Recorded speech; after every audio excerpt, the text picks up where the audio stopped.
כן, כי כך חנן אותו בראו, והקדוש ברוך הוא חנן אותנו בהרבה הרבה הרבה דברים, ואנו בתוכנית שלנו כאן מדברים על הרבה דברים שהקדוש ברוך הוא חנן את הטבע, ואת כל מה שישנו בכל דבר ודבר עצור או משהו מסוים. צריך להוציא את זה מהכוח אל הפועל, ואנו עושים את זה יחד עם הרפואה הטבעית, יחד עם הרב משה רפאל, שהוא ראש המכון לרפואה יהודית על שם הרמב"ם, והוא נמצא איתנו כאן בעזר השם באותו יום, בערך פחות או יותר באותה שעה.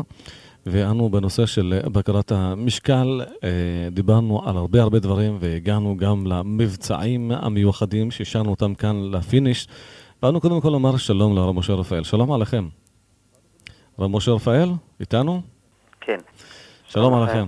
כן, שלום לכל המאזינים. ובכן אנחנו היום למעשה חותמים סדרה של 4 תוכניות בנושא בקרת משקל, איזון משקל הגוף. עסקנו בפרקים הקודמים בנושא של שמנות בכלל, בכל מיני סיווגים של סוגי שמנות בהיבטים הפסיכולוגיים. אנחנו היום אולי נצליח לעשות מין חזרה כללית, ובאמת להעלות את המאזינים ששמעו אותנו בשידורים הקודמים, לקחו על עצמם איזושהי תוכנית לבקרת משקל. אולי יש לנו תגובות ממאזינים, אנחנו נשמח גם לשמוע אותם, או בכלל שאלות כלליות בנושא שמירת הבריאות. ובכן, למי שמצטרף אלינו היום בפעם הראשונה, אז כדאי באמת לומר שבהתחלה סיווגו את השמנות כבעיה של, בוא נאמר, כבעיה שקשורה בקליטה של אנרגיה עודפת, זאת אומרת אולי איזשהו פגם מטאבולי פנימי שמעודד שמנות, ובדרך כלל כשאנחנו מדברים על שמנות, אז זה קצת מוטעה, כי אפשר באמת להסביר שמנות במונחים של הפרעות מטאבוליות, זאת אומרת של חילוף חומרים אצל אנשים. מבחינה פיזיולוגית, אם נקפל את התוכניות הקודמות, אז אפשר באמת לסווג את השמנות ל3 קבוצות עיקריות, בתוך התבססות על גודל של התאים השומניים והמספר שלהם. זאת אומרת, יכולים להיות לנו מספר גדול של תאי שומן, הם יכולים לגדול, או ששני הדברים האלה קורים ביחד. יש שמנות שמתחילה באמת בילדות, יש שמנות שמתחילה בגיל היותר צעיר, בגיל הנערות, ויש שמנות שאנחנו למעשה נכנסים אליה בגיל היותר מאוחר, בגיל ה-30 ו-40, כן? דיברנו על בלוטות השומן, דיברנו שבלוטות השומן הם לא האויב שלנו, הם להפך, אנחנו זקוקים להם, ודיברנו על התופעה של שמנות ומשקל גוף גבוה, בהקשרים של רעלים בדם, בהקשרים של חילוף חומרים לא טוב, בהקשרים של הרגלים פסולים, של אכילה לא נכונה, של חוסר פעילות גופנית, והתחלנו לתת אפילו קצת תפריטים בנושא הזה. ואכן באמת רוב האנשים צריכים לאבד מהמשקל שלהם אם הם יצליחו להיכנס לדיאטה הזאת, כמו שאנחנו המלצנו בפעמים הקודמות. היום אני רוצה לדבר איתכם על יום מבצע.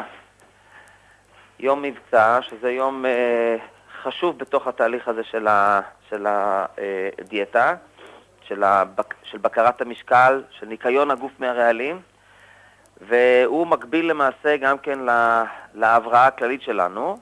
כך אנחנו נוכל, על ידי יום המבצע הזה שאני אומר לכם, ונדבר עליו היום, נוכל באמת לעזור לרקמה השומנית שלנו להתנקות מכל חומרי הפסולת שהיא אגרה בתוכה, וגם כן להשתחרר מעודפי שומן.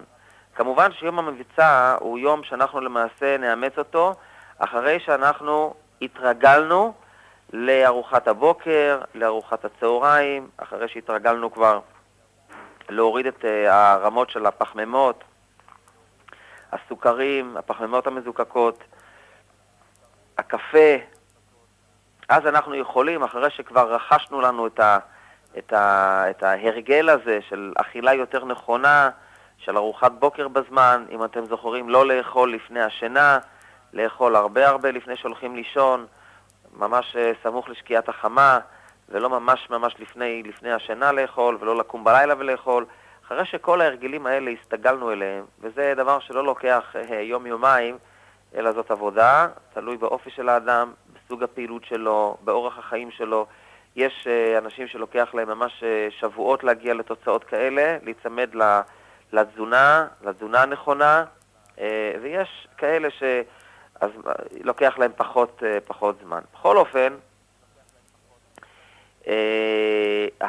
היום מבצע הזה, זה יום, הייתי אומר לו יום שהוא יום להבראה כללית, הוא נכון לעשות לכל אדם, כי בהחלט אנחנו ביום כזה יכולים לעזור לגוף להשתחרר מכל מיני פסולת שהוא אגר בתוכו, וכפי שאמרתי גם, להשתחרר מעודפים של שומן שנעשו מיותרים באורח החיים החדש שלנו, אורח החיים שאמרתי שוב, זה אורח חיים שאנחנו למעשה הסתגלנו לדיאטות, בוא נאמר, לתפריט שדנו בו בשיעורים הקודמים, ולאורח החיים שדנו בו בשיעורים הקודמים. אנחנו אמנם את יום המבצע הזה נעשה בדרך עדינה, בלי לחץ ובלי מצב חירום, ובאמת הכוונה היא לאפשר לרקמת השומן יום אחד של מנוחה בשבוע, יום שבו כל הגוף ינוח ממלאכת העיכול הקשה, והאדם יהיה פנוי מכל המסעות האלה הרבים שהוא מעביר מדי יום ממערכת העיכול אל האיברים השונים. אני מתכוון לכל הערכים התזונתיים, לכל המזון שאדם מעביר ממערכת העיכול, המיידק, אל כל התאים, כן, אל כל הגוף, ולמעשה ביום הזה הגוף למעשה יוכל להעביר ביתר יעילות את חומרי הפסולת, את שאריות הפסולת מכל האיברים, גם מרקמת השומן, ובמיוחד מרקמת השומן, אל כיוון היציאה החוצה. זה המטרה של היום הזה. זאת אומרת, לנצל את האנרגיה של הגוף, להוציא את הרעלים מהרקמות, התאים, כן, של כל האיברים החוצה, ולא לנצל את האנרגיה הזאת כדי להוליך חומרי מזון ממערכת העיכול אל האיברים השונים. יש שממליצים למטרה הזאת יום צום פעם בשבוע, יום עם הרבה שתייה כמובן, במיוחד עכשיו בקיץ. היתרונות של יום כזה, יתרונות בריאותיים של יום כזה, הם ידועים. יש ניסויי מעבדה שהוכיחו הכפלה באורח החיים. אני רוצה לומר לכם שיש בעלי חיים שהורעבו כל שבוע, יומיים, 3, וכשאנחנו מסתכלים על בעלי החיים האלה, על הניסיונות בבעלי החיים האלה, הוכח שהחיים שלהם למעשה הוכפלו, אורח החיים הוכפל. ההיגיון המתמטי שלנו, כשאנחנו חושבים על זה, אז בדרך כלל אנחנו חושבים שירידה במשקל היא תבוא לידי ביטוי כשאנחנו לא אוכלים בכלל, מפסיקים לאכול, אי אכילה ממש, אנחנו יורדים במשקל, אבל זה לא קורה. תדעו לכם שאחרי כל יום של צום, המשקל חוזר בדיוק למשקל הקודם, כשחוזרים לתפריט המאוזן שדיברנו עליו. אבל אם ניקח בחשבון את כל מה שלמדנו, אז אנחנו יכולים למעשה להבין למה לא הושגו, או למה אנחנו לא השגנו, תוצאות מרשימות ביחס לירידה במשקל במשטר של צום.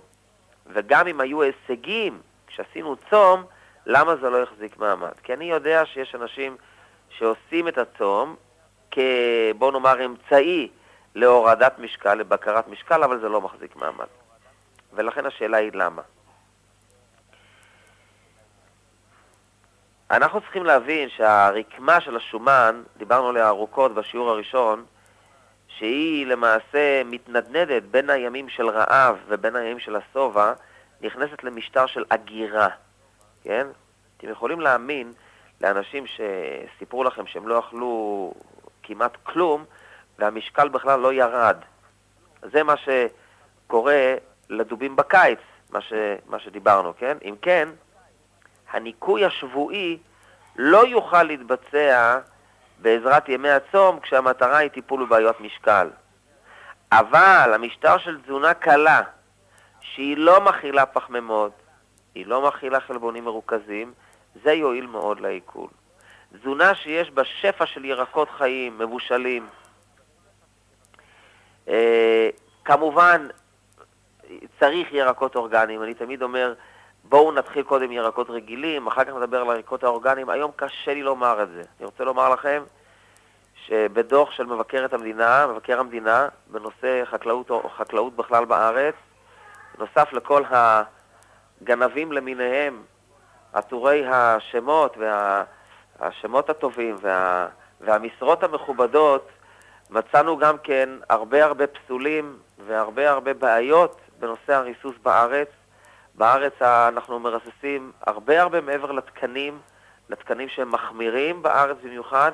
אנחנו מרססים הרבה יותר, ויש שם, מי שירצה יוכל לקבל את הדוח הזה של מבקר המדינה. דרכנו אנחנו מחכים לקבל את הסעיפים האלה בדוח שנוגעים לנושא החקלאות. אנחנו בעוד שבוע-שבועיים כבר אפילו נוכל לספק את זה לכל דורש. אבל בפירוש המצב הוא לא פשוט. המצב הוא לא פשוט, וכולנו צריכים איכשהו לחשוב איך אנחנו עוברים לתוצרת אורגנית. אנחנו נערכים לזה כאן, זה לא הנושא שלנו היום, יהיה לנו יום מיוחד בנושא של חקלאות אורגנית.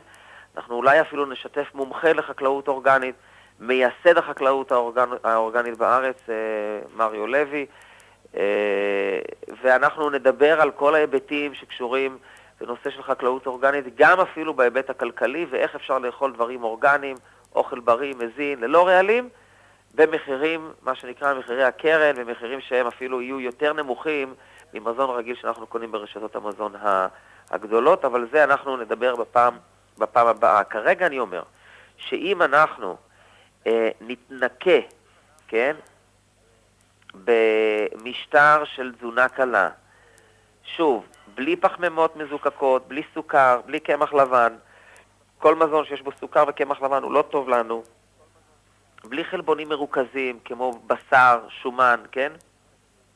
זה יועיל מאוד לעיכול, ולמעשה אנחנו צריכים להשתמש בתזונה שיש בה שפע של ירקות חיים ומבושלים, שאם הם אורגניים אז יש להם הרבה רמות גבוהות של מינרלים וויטמינים, שהמינרלים והוויטמינים האלה שוטפים, כן?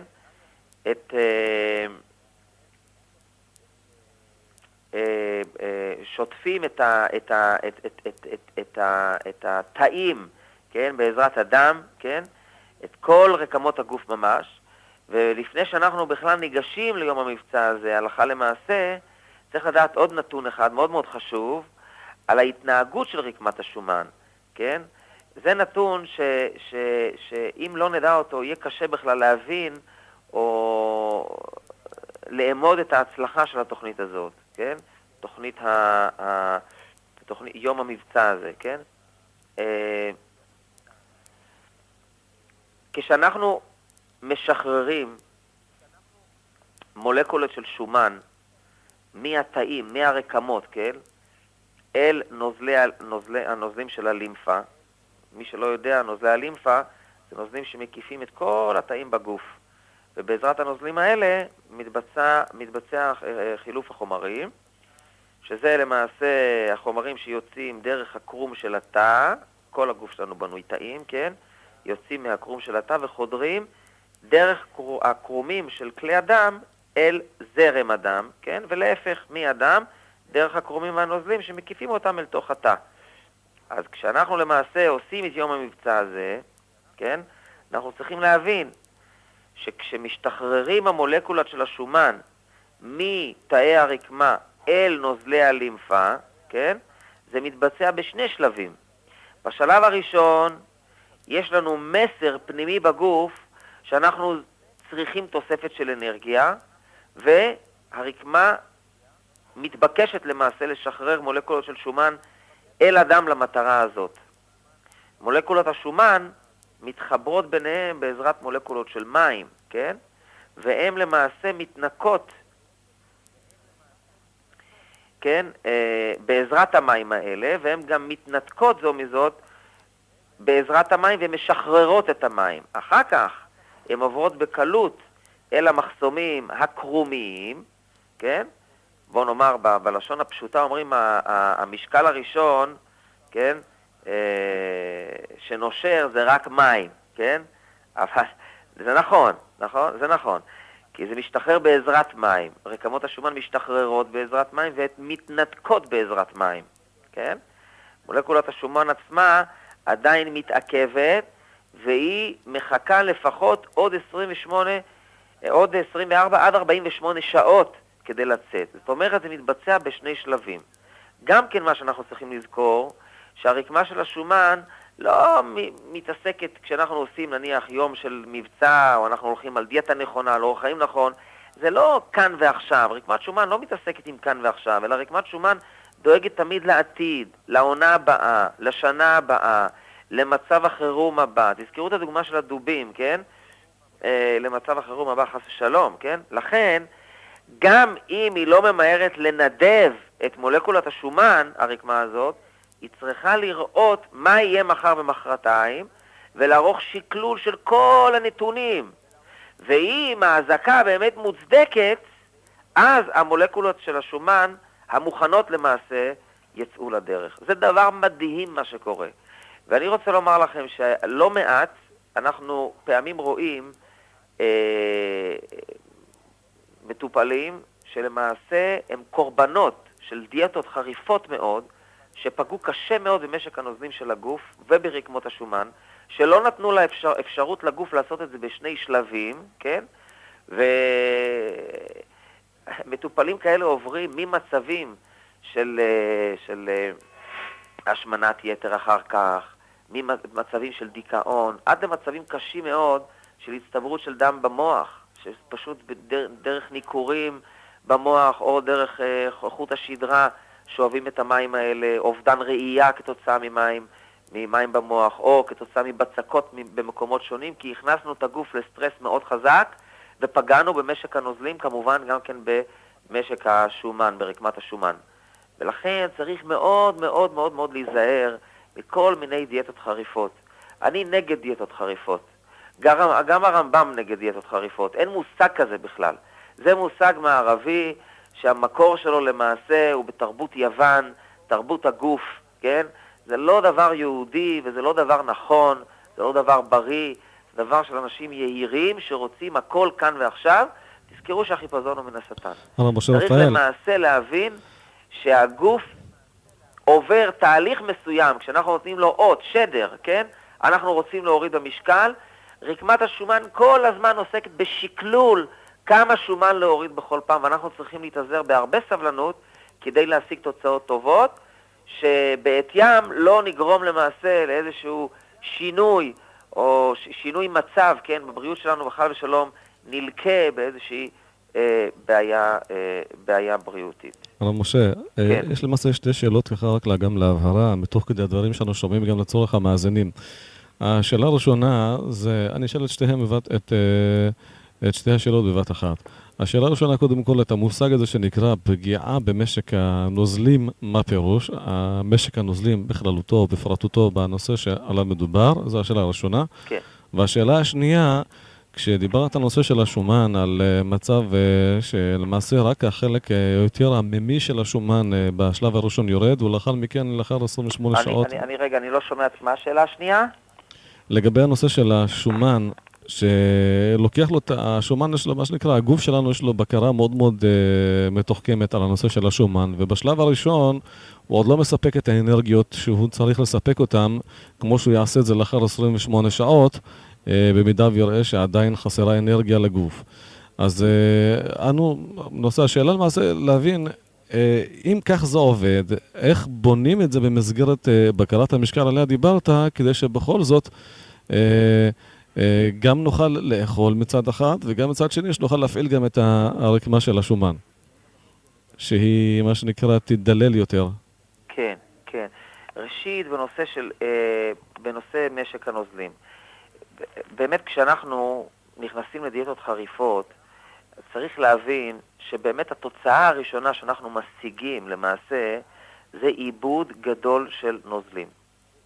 למה? כי אמרנו שהשומן קושר את עצמו או מתנתק, כן, באמצעות מים. ורוב הדיאטות למעשה, הן גורמות לשלב הזה להיות, בוא נאמר, החלק החריף יותר בתהליך של הדיאטה, וכל ההבטחות של ירידה דרסטית במשקל במשך יום, יומיים, שבוע, אנחנו למעשה פוגעים במשק הנוזלים של הגוף. מה זאת אומרת? הגוף מאבד כמות גדולה מאוד של נוזלים, ונכנס למצוקה. אני אתן לכם דוגמה. מצוקה נניח של אלקטרוליטים, כן? שזה קשור בנוזלים, בעיבוד נוזלים. מה זה אלקטרוליט? אלקטרוליט זה למעשה, בוא נאמר, אלקטרוליזה, נניח, זה תהליך שבו אנרגיה חשמלית גורמת לשינוי כימי באיזשהו מדיום שמופעל, כמו נניח פירוק של זקיקים של שיער שמביאים להסרה לצמידות של שיער לא רצוי, שאנחנו רוצים להסיר שיער לא רצוי. בכלל, אלקטרוליט זאת תמיסה למעשה שנמצאת בדם, שהיא מייצרת איונים. נניח תמיסה של כלוריד הנטרן, מלח בישול, כן? היא מורכבת מאיונים חופשיים של כלוריד ונטרן. עכשיו, בשימוש רפואי מתכוונים במושג אלקטרוליט ליון בעצמו. בגלל זה, כשאנחנו מדברים על מונח משק נוזלים או רמלת אלקטרוליטים, כן? בניסיו, בפירוש שלו, ריכוז של איונים שונים, זאת אומרת נטרן, אשלגן, כלוריד, ביקרבונט, כן? בדם. וזה, רמות האלקטרוליטים יכולות להשתנות בגלל כל מיני מחלות שונות, שבהם הגוף מאבד אלקטרוליטים, אבל יכול גם כן לאבד אלקטרוליטים כתוצאה מפגיעה במשק הנוזלים. לדוגמה, בהקאה, בשלשול, כן? או נניח אלקטרוליטים יכולים להצטבר בגוף בגלל שיש לנו בעיה בכליה, נניח תפקוד כליה נמוך, אי ספיקה כלייתית מה שנקרא, כן? כאשר רמת האלקטרוליטים יורדת, כן? אז אפשר לתקן את זה על ידי חומר שאנחנו נותנים דרך הפה או בהזרקה, אנחנו למעשה נותנים מלח, כן? אבל כשיש עודף של אלקטרוליטים, אנחנו יכולים להוציא אותו מהגוף על ידי דיאליזה. זה הנושא של דיאליזה, של כשהכליות פגועות ומתפקדות בין 5-3%, אנחנו צריכים למעשה לעבוד עם כליה מלאכותית, זאת מכונת הדיאליזה, שהיא מוציאה עודף של אלקטרוליטים, של מלחים, כן, מהגוף, או באמצעות שרף מיוחד שמוכנס למעי דרך הפה, או בחוקנים, כן? אז כשכמות האלקטרוליטים עולה או יורדת, הגוף נמצא במצב של סכנה. כרגע אנחנו מדברים בירידה של אלקטרוליטים כתוצאה מפגיעה במשק הנוזלים, כתוצאה מכל מיני דיאטות חריפות. רבותיי, אלו דברים שמשנים ממש, זאת אומרת, ברמה הרפואית, משנים ממש את האנרגיה החשמלית בגוף. אני אחדד יותר לך שאלה ברשותך, האם שומרים, אני רוצה בכוונה להעביר את זה למאזינים, את ההבדל שאתה עושה... אני רק שומע אותך ממש מאוד מאוד מרחוק. את ההבדל שאתה עושה בין העניין של... דיברת על אלקטרוליטים, עכשיו שומעים אותי? כן, מאוד חלש, אבל אני אסתדר, כן. כן, אני אומר שדיברנו על נושא של האלקטרוליטים, האם פירושו שאם אדם שותה ישתה מים הרבה, הוא יפתור את הבעיה או לא יפתור את הבעיה? תלוי. נניח במצבים של נניח הקאה גדולה או בשלשולים, כבר פעמים הגוף נכנס איזשהו סטרס שכבר אי אפשר לשתות דרך הפה, כן? צריך עירוי צריך. יש גם כן מצבים בדיאטה, מצבים חריפים, שאנשים מתפנים לבתי חולים, מקבלים עירוי. כי כבר הגוף כבר דוחה כביכול את המים. ירידה מאוד מאוד דרסטית ברמת המלחים בגוף.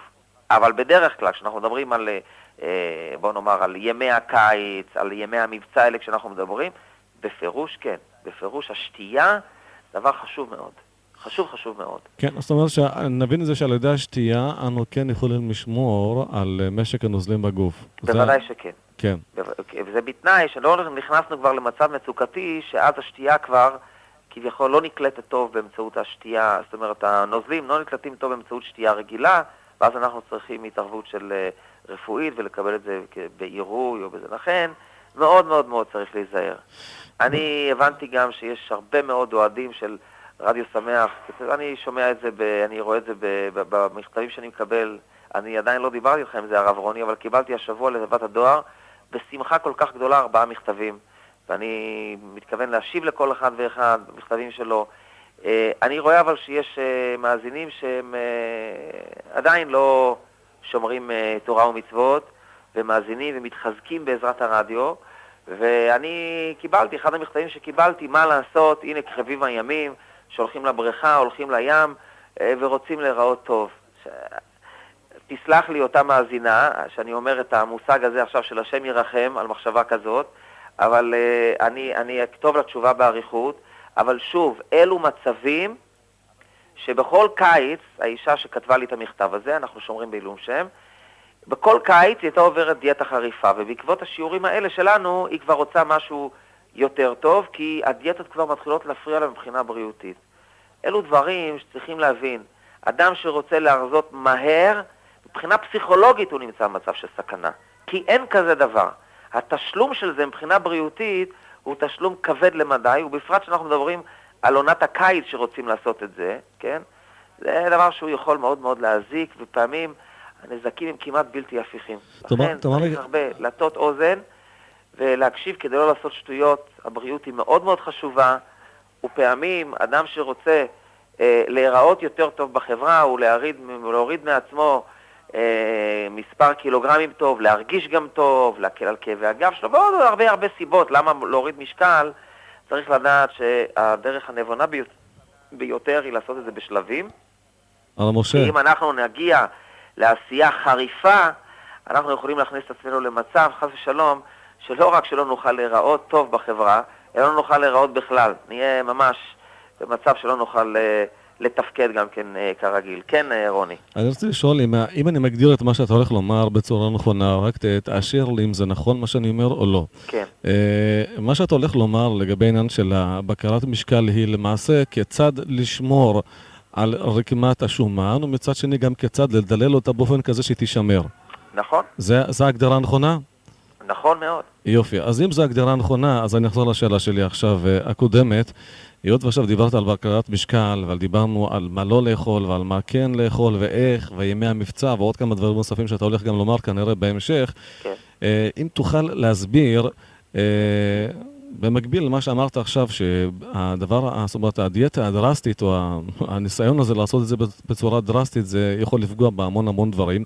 אני מניח שזה לא רק במשק הנוזלים, אלא גם בכל המערכת השלמה, זה דבר גורר דבר, ומערכת חילוף החומרים, ודיכאון, עוד הרבה דברים, ולהכניס ללחץ. אבל זו חלק אחד של העניין. כן. איך הדיאטה שעליה אתה מדבר, או בקרת המשקל עליה אתה מדבר, איך היא עושה את הדבר הזה בצורה מאוזנת, הדרגתית, כשהיא שומרת על זה מצד אחד, או מדללת את זה מצד שני? כן, כי אנחנו למעשה לא מתעסקים בירידה במשקל. אנחנו מבינים, לאור התוכניות הקודמות, שהשמנה ושמנות זה כתוצאה מחילוף חומרים לא טוב. והדיאטות ומשטר האכילה שאנחנו מדברים עליו, והנהגות הבריאות שאנחנו מדברים עליהם, בכלל זה גם הפעילות הגופנית שהיא מאוד חשובה, למעשה תומכות בחילוף חומרים טוב. כשיש חילוף חומרים טוב, אדם מגיע למשקל הרצוי. כן? והמשקל הרצוי זה לא איזשהו מין מספר קוד כזה של כך וכך קילוגרמים צריך להגיע, ואז מרגישים טוב ונראים טוב. חשוב שנדגיש את זה, אני בכוונה רוצה לחזור לזה שוב. נכון, לא, זה למעשה מקפל, נותן לנו איזשהו מין סיכום ביניים כזה, וזה נכון היה באמת ההערה הזאת, שבאמת הדיאטות האלה תומכות בחילוף החומרים, במערכת העיכול, בפינוי רעלים מהגוף. כי מה יעזור לנו שאנחנו, בוא נאמר, איבדנו משקל ואנחנו מרגישים לא טוב? מרגישים לא טוב. כתוצאה מרעלים שקיימים במערכת, כן? זה לא יעזור לנו כתוצאה מבעיה פסיכולוגית קשה שיש לנו, כי אנחנו מתענים ממש שאנחנו לא אוכלים, כן? אלא להפך. צריך ללכת ולזרום עם הבריאה הנפלאה הזאת, עם הגוף הזה, כן? צריך ללכת ולזרום. ככל שאנחנו מכירים אותו יותר, אנחנו יודעים איך הוא עובד, אנחנו יודעים גם כן איך לזרום איתו. דבר שני, גם מבחינה הלכתית, אנחנו צריכים לדעת שזה איסור מוחלט, על פי הלכה, זה מפורש ממש, אין פה בכלל מה לחשוב פעמיים, הגוף הוא לא שלנו. הגוף הזה הוא מתת אלוקים, כדי שניסה בו את הנשמה ונעבוד את הקדוש ברוך הוא, כן? ואסור לנו לפגוע בגוף הזה. אנחנו לא בעלבתים של הגוף הזה. אסור לנו לפגוע בו, אסור לנו להכאיב לגוף, אסור לנו להיכנס לכל מיני צומות ארוכים או כל מיני משטרים כאלה שמזיקים לגוף. זאת אומרת שמי שעושה את זה עובר ממש עליו חמור מאוד, כן?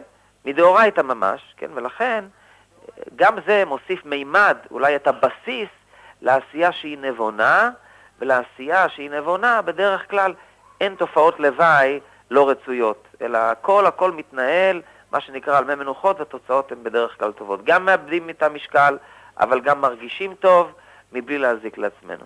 זאת אומרת, כל מה שאנחנו מדברים למעשה עכשיו כאן, למעשה שאנחנו לא הולכים עכשיו לאיזה דיאטה רצינית עכשיו כדי להגיע לאיזה יעד מסוים של מספר, משקל מסוים, אלא אנחנו הולכים למעשה להתאים את עצמנו לגוף, לסוג הפעילות של הגוף שלנו. כל אחד או אחת צריכים להתאים את עצמם, זאת אומרת, להכיר את עצמו. קודם כל צריך כנראה גם מודעות עצמית והכרה עצמית. אם אדם עכשיו עובד בעבודה פיזית ועובד עכשיו בניין, זה אדם שונה מאשר אדם שיושב במשרד רוב היום, לבין אדם שמדי פעם גם נוסע לו אופניים בשליחויות, לבין אדם שנוהג על האוטו או נוהג במסעית, וזה משתנה מהאדם או עקרת בית שעובדת עבודה פיזית, או מישהי שיש לה עוזרת, וזה משתנה מהאדם לאדם לפי הפעילות שלו, ולפי זה הוא צריך להכיר מה הוא צריך לאכול כדי לספק את האנרגיה החיונית לקיום שלו, ולא להנאות שלו. איך להימנע מהנאות יותר מדי, לא להימנע לגמרי, אבל יותר מדי מעבר למה שצריך, לאכול את הדברים הנכונים שמסייעים לחילוף החומרים, והגוף ממילא עושה את העבודה שלו, שהוא שומר על האיזון שלו, והוא לא עולה למעלה. פשוט זה לבד קורה, בלי להיכנס לדברים דרסטיים.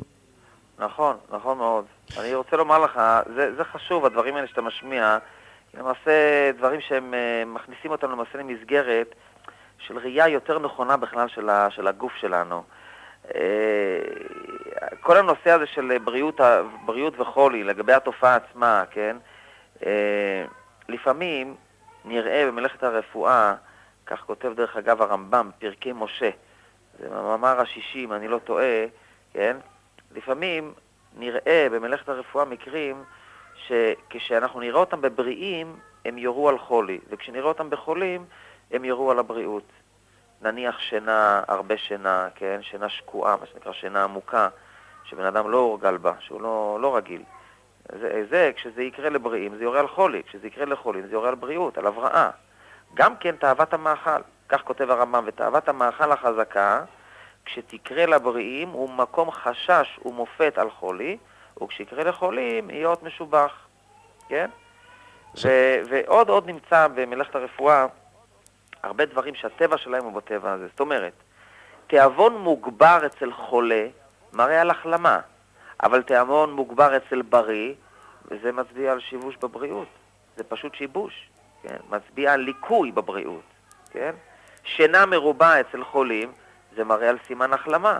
שינה מרובה אצל אדם בריא, מצביע על ליקוי בבריאות. אנחנו, אחרי שנגמור את הנושא של בקרת משקל, אנחנו ניכנס לתוכנית אחת או שניים בנושא עייפות כרונית. זו מחלה מאוד, מאוד מעניינת, אנחנו נדבר עליה, כן? לא מוצאים לה פתרונות, יש פתרונות, רק לא מוצאים אותם. צריך להקשיב לרדיו שמח, ימצאו גם פתרונות לזה, כן? כן? אז באמת, גם כן הטבע של ההשמנה, זה מורכב. זה תלוי במצב הבריאות. יש השמנה שהיא תהליך תקופתי, וזה תהליך טבעי, ויש השמנה שהיא תוצאה של חוסר איזון פנימי חמור. יש הרזיה שהיא הבראה, והיא למעשה הרזיה שאנחנו חוזרים למשקל הנכון, ויש הרזיה שמשמור שהיא תוצאה של חולי קשה, כן? אבל בכל המקרים והמצבים, זה חשוב לזכור, רקמת השומן היא אחת מהמערכות שתזונה, שהיא תזונה מזינה, שהיא תזונה מאוזנת, שהיא תזונה שהיא מקורבת ביותר למקור שלה, כן? לטבע, כן? בלי ריסוס, בלי תזונה שהיא למעשה עברה איזשהו תהליך מכני, טכני, כן? מזון מתועש, כן? תזונה שהיא קרובה למקור שלה עם הקודים שהיא מכילה, עם הוויטמינים, המינרלים. צריך לזכור שהתזונה הזאת משפיעה באופן דרמטי גם על המצב הנוכחי וגם על המצב או על האופן שבו היא תנהג לעתיד לבוא, רקמת השומן הזאת. ולאור הדברים האלו וההערות היפות שאמר הרב רוני, כבר מובן לחלוטין שאין, כשאני מציע את התוכנית הזאת, זה לא משום רשימה נוספת של איזשהו תפריט של דיאטה, כן? שכל הדיאטות האלה שצצות חדשות לבקרים. לא. יש לנו כאן הצעה לתפיסת עולם חדשה, בכל מה שנוגע לתהליכים שמתרחשים בתוכנו. והגישה שלא מתייחסת לתהליכים הפיזיים, כמו מאבקים, כן? כן? לא, אנחנו לא נאבקים בשומן כמו שאנחנו נאבקים במחלה, כמו שאנחנו נאבקים בחיידקים, בכלל כל הנושא הזה של מאבקים, לא מאבק בחום בזמן מחלה, וגם כן עכשיו זה לא מאבק משקל הגוף, אנחנו לא נאבקים במשקל הגוף. זאת גישה למעשה שאומרת שאנחנו בהתחלה צריכים להכיר את כל הסיבות של כל תופעה, לדעת שאין תופעה שאין לה סיבות עמוקות, וגם אם אנחנו לא יודעים את פשר הסיבות, אנחנו מתייחסים אליהם ביראת כבוד והולכים עם הגוף, זורמים עם הגוף. הגישה הזאת, כשאנחנו עושים, אז אנחנו מקבלים, בגישה הזאת אנחנו מגיעים תוצאות מצוינות. תוצאה ראשונה קודם כל, זה שאנחנו פתאום מתפעלים מהחוכמה שאנחנו מגלים, כמו שאנחנו מברכים. ברוך אתה השם, אשר יצר את האדם בחוכמה. אנחנו צריכים לקבל את הגוף כמו שהוא נברא למעננו בכל הצורות שלו, גם אם פתאום הוא עולה במשקל. ואנחנו צריכים לטפח את הגוף בצורה בריאה, אולי בצורה הבריאה ביותר. כי כשאנחנו מזיקים לעצמנו, הפירוש הוא שאנחנו מזלזלים בעצמנו. אתם יודעים שהמילים זלילה וזלזול זה אותו דבר, הם מישור זהה. מה זה זלילה? זה זלזול, כן? הם מישור זהה. אבל יש בדמיון, הצליל הזה גם כן משום, אולי בוא נאמר איזה נורה אדומה, איזה צלצול הזרה, וכבר אנחנו לא יכולים להמשיך ולזלזל במשכן הזה, בבית הזה, שהנשמה גרה בו. שדרך הבית הזה אנחנו מגלים ומזהים, או טפח אחרי טפח, מנפלאות הבריאה. כן? עוד דבר... התפריט הבסיסי שאני הצעתי, מתאים למעשה לתוכנית הבראה כללית, כן? בכלל, ניקוי הגוף מרעלים, שיפור חילוף החומרים, הבראה של איברי העיכול, חזרה לכושר גופני, זה הכל מחזיר אותנו גם כן חזרה לכושר רוחני, כן? למה? בשביל שרקמת השומן תהיה במצב נכון ובמצב מאוזן, אנחנו צריכים לטפל בגורמים שזעזעו את הרקמה הזאת וחייבו אותה להרחיב את עצמה, כן? את הקיבול שלה. כמו שנתתי פעם דוגמה, אני חושב בשיעורים הקודמים. אם מגיעה הרבה עלייה לארץ, הרבה עלייה מגיעה מחוץ לארץ, ואין בתים, מה בונים? קרוונים, נכון? בונים הרבה קרוונים, בונים הרבה בתים. אם מגיע הרבה פסולת לגוף, זה הנמשל, להבדיל, כן? אם מגיע הרבה פסולת לגוף, המקום הראשון שהפסולת הזאת למעשה מתאכסנת, כדי לא לפגוע באיברים החיוניים, זה ברקמת השומן. או אפילו אז אם יש הרבה פסולת, אז הגוף בונה הרבה רקמות שומן. או עודפים. סליחה? או עודפים אפילו. העודפים, כן, עודפים. אז הגוף בונה רקמות שומן, למה? כדי לאחסן את כל הרעלים האלה, כדי שלא יפגעו באיברים היותר חיוניים. זה דבר שמאוד מאוד חשוב להבין, ואם אנחנו מבינים את זה, אז אנחנו למעשה מבינים מה זעזע את רקמת השומן. למעשה מה שאתה אומר, בגוף יש הרבה מנגנונים שקשורים למערכת חילוף החומרים, כמו לדוגמה גם בלוטת התריס שקשורה לזה.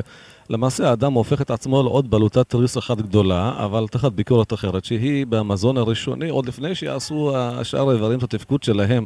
הוא עושה את התפקוד שלו לפני כן על ידי חשיבה, כפי שאמרת, אשר יצר את האדם בחוכמה. נכון. בחוכמה שלו הוא יוצר גם, מגיש את ההגשה הנכונה כדי ליצור תוצאה רצויה. עוד דבר שרציתי לציין לגבי היום המבצע של יום צום, שכמובן שבו אתה מתכוון שגם שותים, שאין בעיה לשתות, אבל הבנתי שיש בזה גם תועלת גדולה להצטומחה, לקיבה עצמה. נכון. אותו יום מנוחה שעושים לקיבה. מאוד מאוד, תועלת מאוד גדולה. מאוד מאוד גדולה. הקיבה עצמה קודם כל נחה, ואת האנרגיה שיש בגוף אנחנו למעשה משתמשים בה לתכלית אחרת, לא להזנה, אלא לניקוי. אנחנו מכניסים הביתה כל יום, ברוך השם, משתבח שמולד, הרבה אוכל, מאכלים, כל מיני מאכלים ערבים, קניות, כל מיני דברים. בסדר, מכניסים. זה גם בתור פתיח לתוכניות שלנו על עייפות כרונית, אני חושב שזה פתיח נפלא לזה. זה פתיח נפלא, כי אנשים יעשו את הקשר כבר, הם כבר יעשו את הקשר, הקשר הוא מתבקש מאליו, אחרי התוכנית השנייה אתם תראו כמה זה מתקשר וכמה יש פתרונות, רק לא שמים אליהם לב. כי הרופאים תמיד נלחמים עם הכל, נלחמים עם השומן, נלחמים עם החיידקים, נלחמים עם החום. בריאות זה לא מלחמה, בריאות זה לעשות שלום עם הגוף. אומרים רפואה שלמה זה כשאדם מבין את הגוף שלו, קשוב לו, זה לא להילחם, לא להילחם. הגוף תמיד מגיב בגלל סיבות מסוימות, כן? ואת הסיבות האלה אנחנו צריכים להיות ערים אליהם. בכל אופן, מה שאני, אולי נסכם את ההערה הזאת שלך שהוביל אותנו באמת לעשות איזשהו מין קיפול, סיכום, אנחנו למעשה מדברים על בסיס תפריט בסיסי, כן? שהוא מתאים למעשה, אמרנו, לתוכנית הבראה כללית, בשביל שרקמת השומן תהיה במצב הנכון והמאוזן, אנחנו למעשה צריכים לטפל בגורמים שזעזעו את הרקמה הזאת, וחייבו אותה להרחיב את בית הקיבולת שלה, כן? ולעיתים אנחנו לא יודעים מה הם הגורמים, אבל תוכנית של ישור כללי, מה שנקרא, תעזור לרקמה הזאת ללא ספק, ולא רק לרקמה הזאת, אלא בכלל תיתן לנו תרומה חשובה מאוד לתחושה הכללית שלנו ובאמת, וגם לבריאות. כן, ואני חושב שאני גם אותיר זמן למאזינים. אתם תוכלו להתקשר עוד מעט. אולי אני אעשה את אותו דבר שעשיתי פעם שעברה. אני מקווה שזה פנוי לי כאן. אם לא, אני חושב שוב שאני הייתי צריך לחשוב על זה לפני כן, למה לא חשבתי על זה לפני כן. אני שוב, ברשותך, יש שאלה שנשאלה. קודם כל נדבר על השאלה הזאת, לאחר מכן אני אפנה קו נוסף, וגם לצורך המאזינים. לגבי הנושא של שאלה שנשאלתי, ואני עכשיו שואל אותה לגבי העניין של שושנה, שיש באופן כרוני וחוזר ותדיר אפילו לאנשים מסוימים. איך לנהוג, האם יש לזה גם עניין, איך לעשות, איך לנהוג בדבר הזה? להימנע ממשהו, לא להימנע, לעשות פעולות מסוימות? לפני זה, רק אני הייתי רוצה לסכם, אני אענה על השושנה, רק לסכם את הנושא הזה של יום המבצע, כן? צום של יום אחד לא יועיל לירידה במשקל. אבל ימי מבצע, מיד אחרי ארוחות מוגזמות, נניח, אחרי שמחות, אחרי שבת, אחרי חגים, כן? זה יועיל מאוד לשמור על המשקל שהוא לא יעלה, וחשוב לדעת, בשביל להקפיד על זה, כן? אבל זה לא יוביל על ירידה במשקל. ימי מבצע, בתוך המשטר התזונתי הקפדני הזה שאנחנו דיברנו, ימי המבצע האלה, בתוך הימים הרגילים של התפריט, אם אתם זוכרים, של ארוחת הבוקר, של ארוחת הצהריים, של הפעילות הגופנית, של המניעה מכל המזונות המזיקים שדיברנו עליהם, הוא מזין תפריט שמספק ומספק לנו גם כן יש בתפריט הזה גם כן היבטים נפשיים, הוא נינוח, כן? תפריט כזה למעשה תומן בחובו את הסיכוי הגבוה ביותר להחלמה, תוך כדי נשירה של עודפים מיותרים שהם לא בריאים. עוד דבר אחד לסיכום, גם קביעת היום שמתאים למבצע דורש ניסויים וזה דורש ביקורת. ההרגשה הכללית צריכה להיות נעימה, אנחנו צריכים להיות עם מצב רוח טוב. לא נעשה לנו יום מבצע כשאנחנו לא מרגישים טוב באותו יום, כן? חשוב להכין גם כן איזושהי תוכנית רוחנית, נניח לקבוע שבאותו יום אנחנו נגיד תהילים, באותו יום אנחנו נלמד יותר. לגלות הרב משה רפאל. מה לעשות, לעבור לשיחה המתינה? כן, כן, אני פשוט עובר קו, תוך כדי.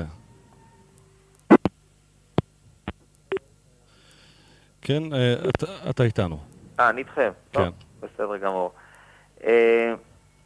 שוב אני אומר, לקבוע את היום המתאים למבצע הזה, בתוך כמובן כל הדיאטה, כן, בתוך כל התזונה הנכונה, בתוך כל ההנהגות הבריאות הטובות שאנחנו רוצים לעשות יום מבצע כזה, זה דורש ניסויים, זה דורש ביקורת.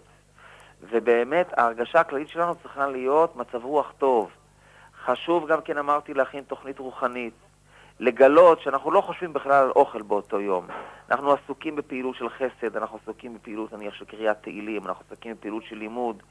אם לא כך, אז יש לשנות את התפריט בכל פעם, אחת לשבוע, אולי אפילו לשנות את היום בשבוע ליום מתאים יותר, אולי ליום ראשון, נניח אחרי שבת.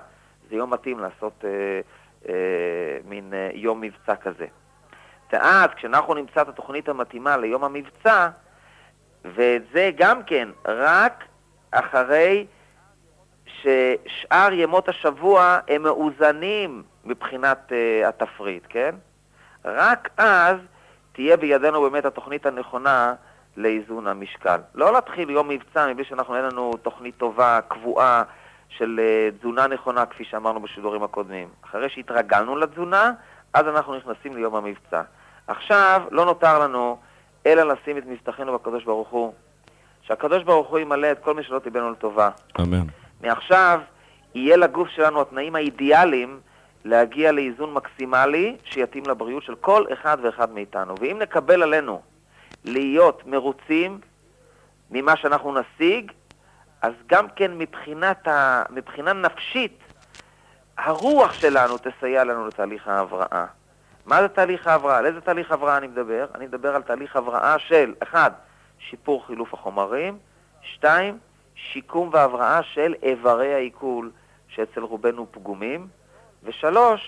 כל מה שקשור, כל הבעיות שקשורות בעודף רעלים בגוף, בעודף משקל, יש בעיות קשות מעודף משקל, כן?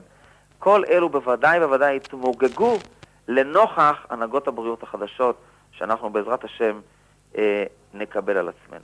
דרך אגב, לשאלה ששאלתי, אנחנו ננסה להתייחס אליה יותר מאוחר. בינתיים אנחנו נצפות את המאזינים שכבר התקשרו אלינו, מקווה שנמצאים עדיין על הקו. שלום למאזינה. כן, שלום. בבקשה, כן, בבקשה. רציתי לשאול, אם זה יש תועלת, גם אני עברתי קליטת שד ראשון עם מחלת סרטן כמובן, לפני 10 שנים, וגיבלתי שנה שלמה של כימותרפיה עם קורטיזון וכל וכו'. אז גיבלתי עודף משקל מאוד גדול. עכשיו לפני 10 חודשים עברתי עוד קליטת שד באותו סיפור, אבל ברוך השם הכל בסדר וכו'. אבל המשקל לא יורד בשום פנים ואופן. מה, אם זה יש תועלת במה שהוא מציע? כן, יש תועלת בזה, זה צריך להיות רק יותר ממוקד. אנחנו צריכים למעשה, במקרה הזה של הגברת, לבדוק אם את סובלת מחולשה או את חלשה בכלל? אני חלשה בזמן האחרון אחרי הניתוח האחרונה, כי אני בת 65, לא צעירה. כן. אבל אחרי ההרדמה כללית ומה שעברתי, פשוט יש לי נתינה לישון קצת יותר. אבל זה לא משהו מי יודע מה. כן. אנחנו צריכים, לדעתי, במקרה שלך, להשתמש באמת בצום הקצר, זה צום אבל שנמשך בערך שבוע עד 10 ימים, יש צומות ארוכים שנמשכים 21 יום. זה לא צום מוחלט, זה לא תענית של אימנות לגמרי ממזון, זה אומנם צום קצר, אנחנו מקיימים צום כזה אצלנו במכון, גם לידיעתך ולידיעת כל המאזינים. זה צום חשוב, זה למעשה צום שעוזר לנו לסלק רעלים באמצעות הצום. אם אנחנו נסלק רעלים מהגוף, רקמות השומן, מצב הרקמה השומנית תשתנה. יהיה באמת עיבוד משקל. יש מגזין מאוד חשוב שנקרא American Journal of Industrial Medicine, והוא פרסם בשנת 84, אני חושב, שם הוא דיווח על מחקר, עד כמה שאני זוכר, שהשתתפו בו חולים שאכלו שמן אורז שהוא היה מזוהם. שמן אורז מזוהם. היה איזה שמן כזה שנכנס לשוק, היה ממש מזוהם, והם טופלו באמצעות צום. כולם דיווחו על שיפור ברמות האנרגיה, הרזיה, כן? כמה מהם הבחינו ממש בהקלה דרמטית, כן? אחרי שהם צמו במשך שבוע עד 10 ימים, אבל אם המקור של הרעלה הם ברעלים שהם מסיסיים בשומן, נניח, יש כל מיני קוטלי חרקים וכל מיני כאלה, אני יודע, כל מיני בעיות אקולוגיות גם כן, אז צריך לנהוג כמובן במשנה זהירות, כן? נניח הוכח, דווקא במחקר הזה עכשיו אני נזכר, שבזמן של הצום, אז יש חומר שנקרא, שהוא קוטל חרקים, הוא נקרא DDT, משתמשים בו הרבה מאוד בחקלאות. בצום הוא הופך להיות נייד. אני רוצה לומר לך שזה גם קשור לסרטן השד. ישנם שנים בארץ, בשנות ה-70, ריססו בכמויות מאוד גדולות ב-DDT, כן, את מוצרי החקלאות. אנחנו בחוץ לארץ, לפני שאני הגעתי ארצה, היינו משתמשים בזה בבית, נגד יתושים. יפה. אז זה דבר שהוא נייד, וזה דבר שגורם לקרצינומה ולמחלה של סרטן השד.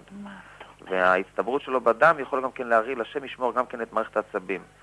לכן, בוא נאמר, לדעתי את צריכה לקבל קווים מנחים מקצועיים, ממוקדים, שקשורים במצב הבריאותי שלך, לסילוק רעלים בתוכנית בסיסית, שאת יכולה להגיע לכאן, לקבל את היומיים, 3, 4, במסגרת הפעילות שיש לנו כאן, לקבל את הכלים, להתחיל את הצום, לדעת איך לעשות אותו, מה אוכלים בצום וכו' וכו', ואחר כך להמשיך אותו קטנה בבית. אבל חשובה מאוד, מה בבחינת כלכלית? מבחינה כלכלית? המחירים ומה... תראי, אני לא יודע, אני נמנע מלומר מחירים ברדיו. בוודאי, אבל אפשר לעמוד בזה או משהו? אפשר לעמוד בזה, ואנחנו גם כתמיד עוזרים. אנחנו בראש ובראשונה בשביל לעזור לאנשים להיות בריאים. עדיין לא קרה אף פעם מקרה, אנחנו כבר 11 שנה עובדים כאן בצפת, ולא קרה אף פעם מקרה שלא התאמנו גם כן מבחינה כלכלית את מה שאנחנו מציעים לכל אדם ואדם. תזכו למצוות. זה באמת אין לך מה לדאוג, אבל צריכה לזכור דבר אחד, שבמצב שלך את צריכה לסלק את הגורמים שגרמו לגידול. הסרת הגידול בעזרת ניתוח... תיאורטי אני מבינה באופן פרקטי איך עושים את כל הזה. כן, נכון. אני רק אומר, גם לתועלת המאזינים, שהסרת הגידול לא אומר הסרת הגורמים. ולכן, ברור. חיזוק מערכת החיסון, שיפור חילוף החומרים, סילוק הרעלים מהגוף, הם הדברים החשובים ביותר שאת צריכה לעבור. תמיכה בכבד. לפחות אני חוזר לתפקד כמו שצריך. כן, בוודאי שכן. אז את בהחלט מוזמנת להתקשר אחרי התוכנית, אנחנו נסתור את הטלפונים. אני לא יכולה להתקשר, אי אפשר לקבל את הפרטים עכשיו, איפה להתקשר, איפה לקבל את הפרטים על ה... כן, בסוף התוכנית אנחנו מוסרים את מספר הטלפון. זה עוד רבע שעה. אני לא נמצאת בבית. את לא נמצאת? אז בואי תרשמי לך מספר טלפון, 04 כן. 692 כן. 34 כן. 50.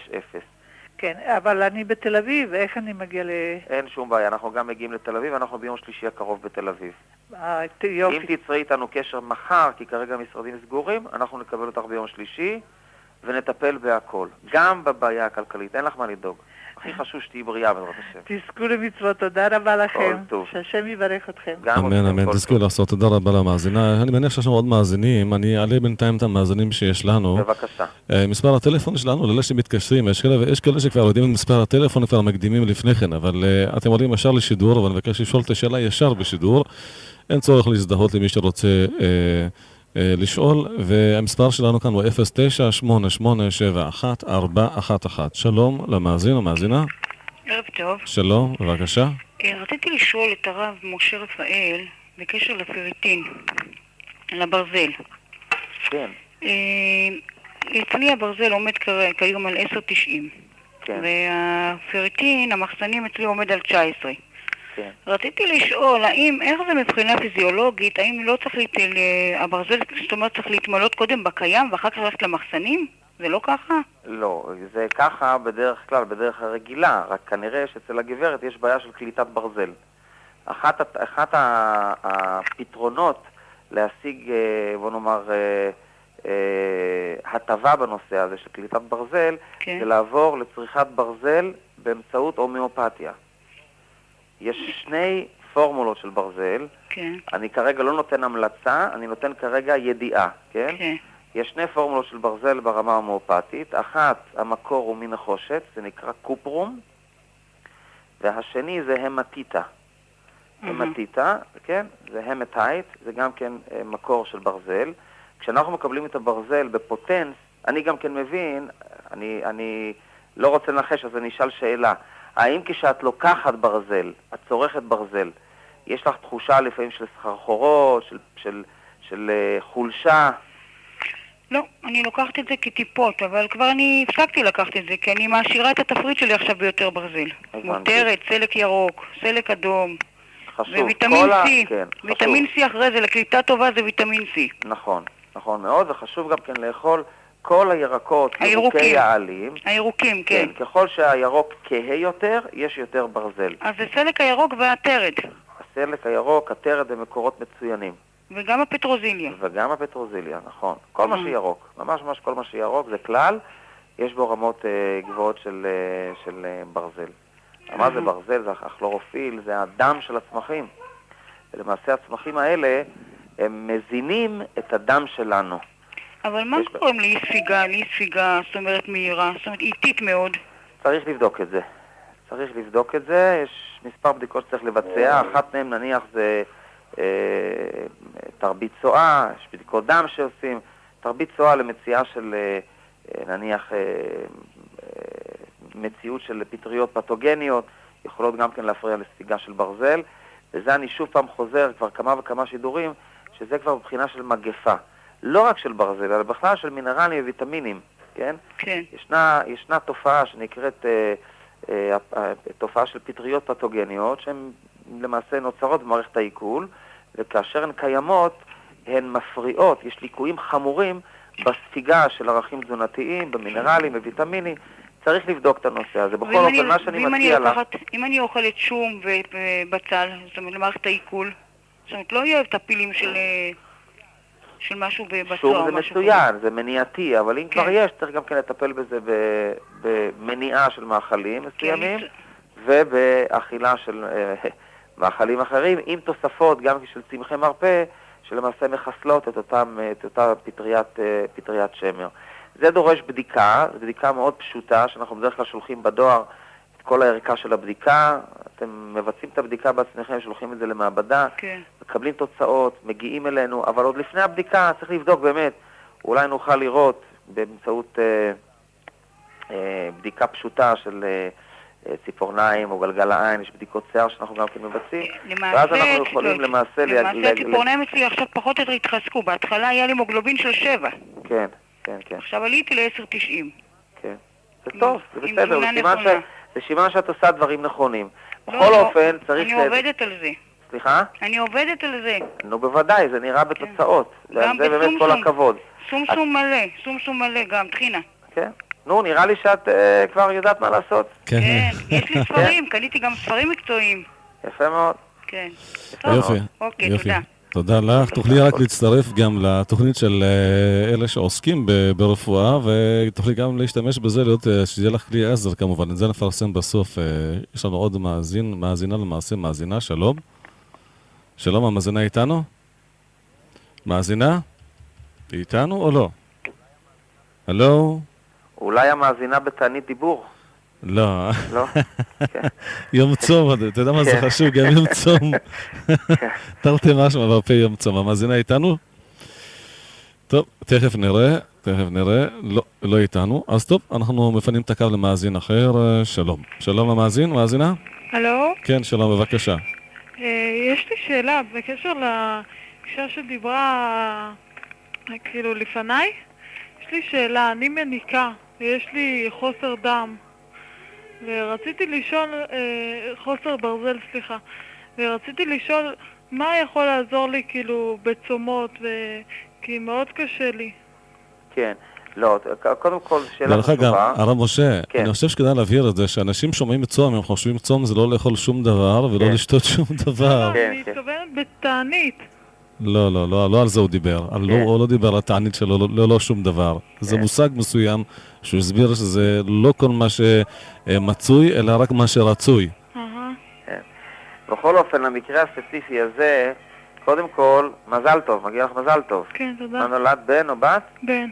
וזה בן ראשון? כן, בכור. זה בן ראשון בכור.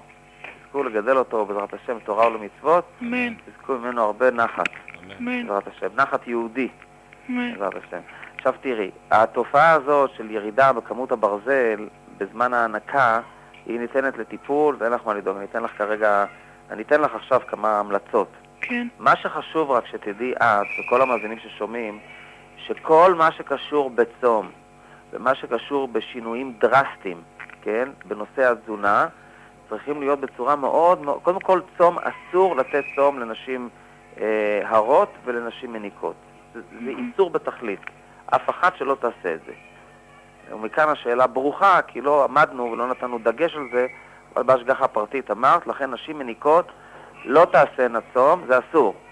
עכשיו, מבחינה השנייה של שינוי הרגלי תזונה בזמן ההיריון וההנקה, יש כמה דעות בעניין הזה, לכן צריך לעשות את זה באמצעות באמת בוא נאמר עם המלצות מאדם מקצועי, שתשבי לידו והוא ייתן לך את זה. אבל את מדברת כזה עכשיו עם אחד בטלפון, ולנושא הזה של הברזל, אז תרשמי מה שאני אומר לך. קודם כל, יש מה שנקרא עלי תות, עלים של תות. כן. העלים של תות הם עשירים בברזל, והם מצוינים להנקה. מתי נולד הילד? הוא כבר בן 7 חודשים. 7 חודשים. אז אפשר להשתמש בזה דרך אגב מיד אחרי הלידה. כן. זה גם כן עוזר להתכווצות של הרחם, לכאבים שיש אחר הלידה. זה דבר שהייתי מבקש שתהיי איתו, בוא נאמר, באופן קבוע. תשתי כל יום ליטר, בוא נאמר 4 ספלים כאלה של חליטה של עלי תות. אפשר להשיג את עלי התות בבתי המרקחת שמוכרים צמחי מרפא. כן. אוקיי. עלי התות האלה הם ממש מצוינים. דבר שני, מה שאת יכולה להשיג ממנו גם כן ברזל, זה מהפירות היבשים, כמו משמש, בצימוקים יש הרבה ברזל, כן? וזה גם כן נותן לך קצת אנרגיה, כי יש בזה סוכר, ואישה צריכה אנרגיה בזמן ההנקה. כן. עוד דבר אחד שאת יכולה להשיג ברזל, זה במה שנקרא כלורופיל נקי. יש לי המלצה לכלורופיל נקי שמייצרת חברת סנריידר, אולי חלק מהמאזינים שמעו. אחת המוצרים שאני ממליץ מאותה חברה, אני בפירוש לא ממליץ על כל המוצרים שלהם, אבל אחת המוצרים שאני ממליץ זה נקרא Evergreen. Evergreen, למעשה, אחד הדברים המעניינים בתוך ה-Evergreen, זה שה-Evergreen הזה הוא למעשה מיצוי נוזלי של כלורופיל, והקליטה שלו היא מאוד טובה, ולכן אני מציע לך לקבל תוספת כזאת, בוא נאמר, של בערך של 20 יום, עם התה וכו' וכו', ואחר כך להפסיק את הכלורופיל הזה, את ה-Evergreen. יש לי כדי שאלה. לקנות Evergreen, את צריכה למצוא איזשהו סוכן של סנריידר, כי הם לא מוכרים לבודדים, וזה גם לא נמצא בבתי המרקחת. בכל אופן, זה הדבר היחיד שאני נותן לך כרגע כתוסף מזון. בנוסף לזה, את שותה את התה מעלי התות, כן. את אוכלת פירות יבשים, ואת אוכלת ירקות ירוקי עלים, כמו מנגולד וטרד, כן? וסרפד. אפשר להיכנס, דרך אגב, לבית מרקחת לקנות סרפד יבש. איך קוראים לזה? סרפד. סרפד? סרפדים, כן, אורטיקה. סרפד גם כן, יש בו הרבה ברזל, כן? ואפשר גם כן במדפים, כל הסנפרוסט שיש, כל ירק שהוא ירוק, עלים ירוקים, כדאי לעשות מזה קציצות, לבשל את זה, לעשות מזה תה. נניח, מתי שתית תה פטרוזיליה בפעם האחרונה? אולי אף פעם, נכון?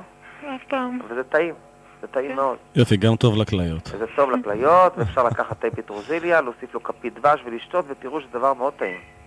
כן.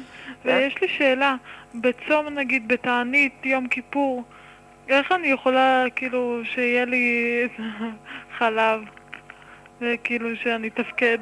כן, זה דבר שצריך הכנה לפני. כן. צריך לפחות שבועיים לפני כן הכנה. לנו יש חליטות וכדורים טבעיים שאנחנו מחלקים אותם דרך אגב לנשים הרות ומניקות חינם ללא כסף. כן. זה גמח שיש לנו, וכדאי שהמאזינים גם ידעו את זה ויכולים לפנות אלינו, אנחנו נשלח לכל דורש. אם זה אדם תשוש, זקן, אדם חולה שצריך לצום על פי דין, ואם זה נשים חולות או מניקות, יש לנו חליטות שאנחנו מחלקים את זה כדי לחזק אותם לפני הצום, 1, 2, לשמור כמה שיותר על רמות הנוזלים בגוף, על אלקטרוליטים, מה שדיברנו, 3, לגרום למערכת העיכול כאילו לעבוד על הילוך נמוך, זאת אומרת, לפרק ולהטמיע את המזון בצורה איטית, מה שאנחנו למעשה אוכלים בסעודה המפסקת, ולא במהירות.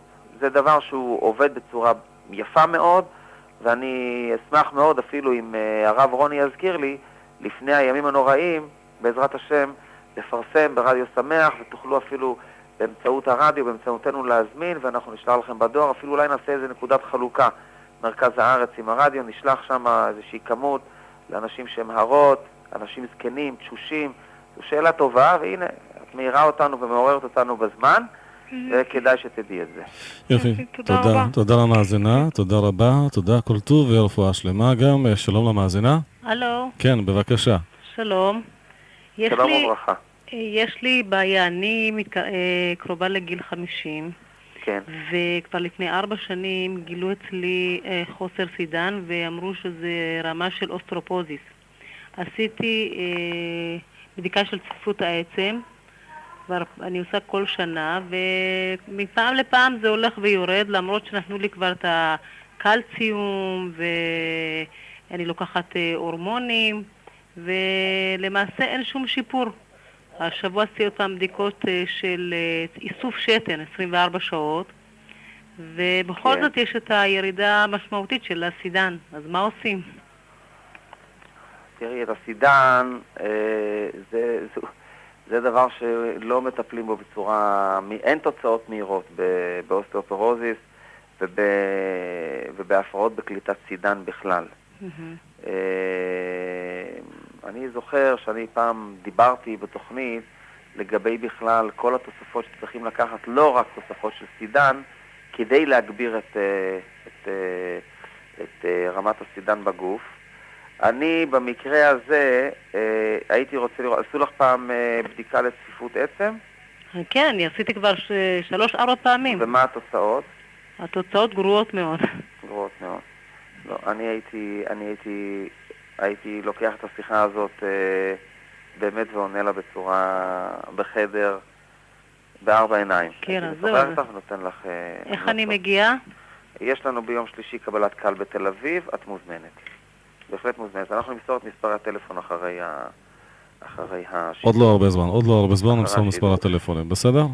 אוקיי, אני אקבל את המספר טלפון והכתובת? כן, בוודאי. אוקיי, תודה רבה לך. תודה, כל טוב. כן, לפני שאני אפנה למאזין, תודה רבה למאזינה, לפני שאני אפנה עוד לשאלות שלכם, אתם מתקשרים לעוד שאלות, אני תכף אפנה על השאלה ששאלתי לפני כן, לגבי העניין של השושנה, אם תוכל להתייחס לזה. כן. כן, לגבי העניין של השושנה, יש... נורא קשה לי לדעת איזה שושנה זאת, אבל אני אומר איזה שושנות יש, ואז אני אדבר על השושנה השכיחה, אני מקווה שאנחנו מתכוונים לאותה אחת. יש שושנה אחת שנקראת לשמניה, זה סוג של יצור, למעשה יצור חד-תאי, טפיל, כן? שיש לו כל מיני מינים, זנים שונים, שהם גורמים למעשה במחלה. זה טפיל למעשה שהוא נמצא בתוך תאי מערכת הלימפה, בטחול, במוח העצם. יש עוד שושנה אחת שהיא למעשה נגרמת כתוצאה מחוסר יכולת של הגוף לנקז מים מהתאים. זה בפרט קורה בגפיים, בשוק, כן, ליד הקרסול, לפעמים גם כן יכול לקרות במקומות פריפריים, נניח בפנים גם, אבל בדרך כלל זה ברגליים, אני מקווה שזאת הכוונה.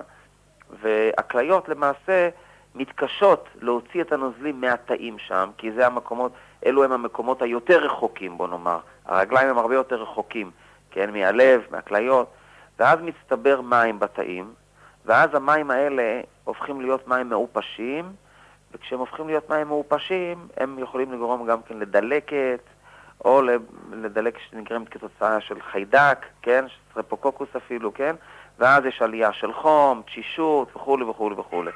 זאת השושנה היותר שכיחה, ואם מדובר בשושנה כזאת, הרי ששוב, ראשית כל אנחנו צריכים לחזק את הכליות. חיזוק הכליות יכול להתבצע בכל הצמחים שממריצים את הכליה, כגון פטרוזיליה, זקן תירס, ג'ינסינג, כן, ג'ינסינג סיבירי, אבל שוב, ג'ינסינג לא נותנים לאנשים בעלי לחץ דם גבוה, כן, ג'ינסינג סיבירי.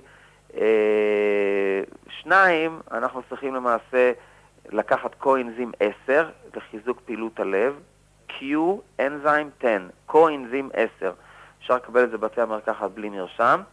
3, וזה הבסיס, זאת התזונה.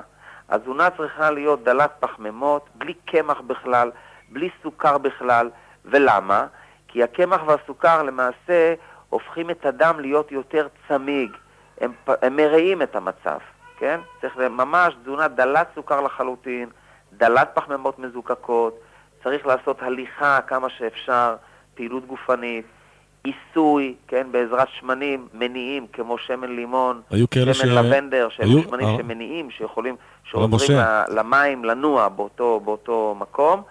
מה שגם כן עוזר למצבים כאלה זה דיקור סיני, כן, שהוא למעשה ממריץ את הצ'י, כן, ואני חושב שהשילוב של התזונה הנכונה שאמרתי כרגע, ברמה מאוד בסיסית, כן? יש כאלה אבל שאמרו לו גם, הבנתי לאותו אחד שגם לא יאכל מאכלי חלב דווקא. כן, גם מאכלי חלב, נכון. כדאי לא לאכול גם מאכלי חלב, שוב, כי מאכלי החלב, בפרט הגבינות הקשות, הן למעשה הופכות את הדם להיות יותר צמיג.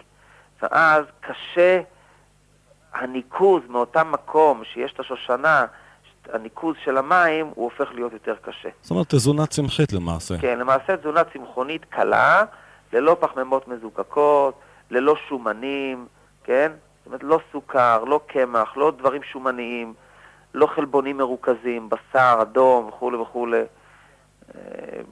בכלל הייתי מציע לאנשים כאלה לעבור לצמחונות, לפחות לתקופה קצרה של כמה חודשים, כן? והתוספות שאמרתי לחיזוק הכליות, הם למעשה יכולים להביא קודם כל להקלה משמעותית, והשילוב, לדעתי, עם דיקור, עם פעילות גופנית נכונה, עם משטר אכילה נכון, יכולים להביא לשיפור גדול. מה שעוד צריך לזכור בשושנה, שזה באופן מתמיד, כל הזמן צריך לחזק את מערכת החיסון.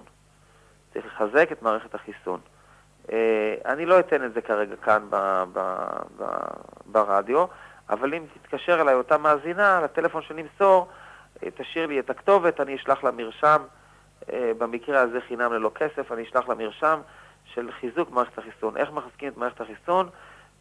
בתוספת של צמחי מרפא, בצורה של טיפות. כל הזמן צריך לחזק מערכת החיסון. למה? כדי למנוע זיהומים.